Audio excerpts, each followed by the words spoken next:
புனித மார்க்கு எழுதிய நற்செய்தியிலிருந்து வாசகம். அதிகாரம் 4, இறை வார்த்தைகள் 26 முதல் 34 முடிய. அக்காலத்தில் இயேசு கூட்டத்தை நோக்கி, இறையாட்சியை பின்வரும் நிகழ்ச்சிக்கு ஒப்பிடலாம். நிலத்தில் ஒருவர் விதைக்கிறார். அவர் எதுவும் செய்யாமலே நாட்கள் நகர்ந்து செல்கின்றன. அவருக்கு தெரியாமல் விதை முளைத்து வளர்கிறது. முதலில் தளிர், பின்பு கதிர், அதன் பின் கதிர் நிறைய தானியம் என்று நிலம் தானாகவே விளைச்சல் அளிக்கின்றது. பயிர் விளைந்ததும் அவர் அரிவாளோடு புறப்படுகிறார், ஏனெனில் அறுவடை காலம் வந்துவிட்டது என்று கூறினார். மேலும் அவர் இறையாட்சியை எதற்கு ஒப்பிடலாம் அல்லது எந்த ஓமையால் அதை எடுத்து சொல்லலாம்? அது கடுகு விதைக்கு ஒப்பாகும்.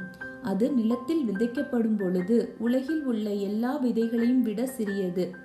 அது விதைக்கப்பட்ட பின் முளைத்தெழுந்து எல்லா செடிகளையும் விட பெரிதாகி வானத்து பறவைகள் அதன் நிழலில் தங்கக்கூடிய அளவுக்கு பெரும் கிளைகள் விடும் என்று கூறினார்.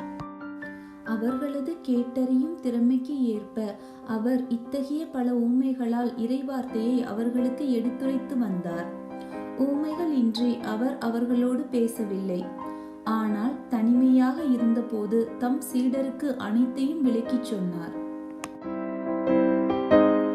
ஆண்டவரின் அருள்வாக்கு. கிறிஸ்துவே உமக்கு புகழ்.